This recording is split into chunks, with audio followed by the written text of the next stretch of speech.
मानना है कि कहीं बीजेपी की कमजोरी थी। हमारे सामने जो हनुमान बेनीवाल जी हैं, उन्होंने ये कहकर के कि भाई जो वोट है उनको कहकर उन्होंने यहाँ पे गठबंधन किया है, पर उनकी स्थिति जो है वो मुझे नहीं लगता कि इतनी मजबूत बन पाएगी। चुनाव चिन्ह को लेकर अभी भी असमंजस बना हुआ है, कभी पहले फूल आने वाला था, फिर वहाँ बोतल आने वाली थी, अब टायर। क्या कहना चाहेंगे इस पर? देखिए, इसके बारे में तो मेरे जो ओपोनेंट है वो ज़्यादा अच्छे से कमेंट कर पाएंगे। आप अपने मुकाबले को कहाँ देखती है?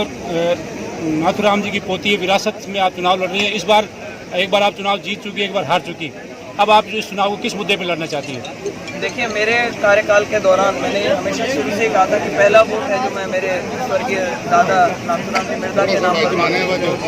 लेकिन दूसरी बार जब मैं मैदान में उतरी तो मैंने एक दफ़ा भी ये चीज़ नहीं बोली। मैंने सारी जगह जाकर जो काम बताने शुरू करे लोगों को, चाहे वो नागौर के अंदर पानी लेकर आने का काम हो, चाहे वो मकराना पर्वत से रेलवे लाइन का काम हो, चाहे आपके जो दवाइयाँ सस्ती कराने का काम हो, चाहे हाईवे बनवाने का काम रहा हो, और चाहे गाँवों में जाकर के एमपी लाइट बांटने का काम है।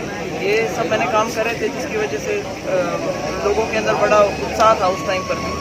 लेकिन कुछ कारण बने जिससे कि काफ़ी कम मतों से हमारी यहाँ पे पराजय हुई, और इस बार लोगों को उस चीज़ की कमी महसूस हुई है, और वो जो देखने को मिल रहा है इस बार जरूर वो कांग्रेस को जिता करके। विपक्ष आप पर आरोप लगा रहे कि 5 साल में आप बिल्कुल दिखे नहीं, और जो चुनाव आए आप आगे उस बारे में? ये आरोप अगर लगाए तो पब्लिक लगाए, और दूसरा इन 5 सालों के अंदर जैसा कि वो बोल रहे हैं 5 साल, अगर उस दौरान मेरे पास में कोई भी आदमी पहुंचा है और अगर उसका काम नहीं हुआ है तो वो लेकर के यहाँ पर अपनी शिकायत दर्ज करा सकता है। किसी और के कहने से कुछ नहीं होता। और जहाँ तक मेरी गैर हाजिरी है, निजी कारणों की वजह से पिछले 1 साल के अंदर मेरी गैर हाजिरी रही, और उससे पहले मेरा लगातार कार्यक्रमों के अंदर मेरी अटेंडेंस थी। टिकट को लेकर पहले गुटबाजी देखने को मिल रही थी, उस गुटबाजी को आप कैसे निपटेंगी और अभी क्या माहौल है?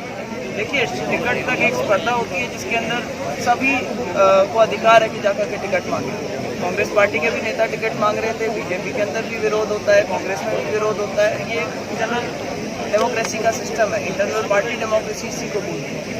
और जब एक पर्टिकुलर कैंडिडेट को टिकट मिल जाती है तो उसके बाद में अनुशासन को देखते हुए सभी लोग उसके साथ में जिताने के लिए लग जाते हैं। और आज की तारीख के अंदर जितने भी कांग्रेसी नेता हैं वो सारे के सारे खुले मन से हमारे साथ लगे हुए हैं।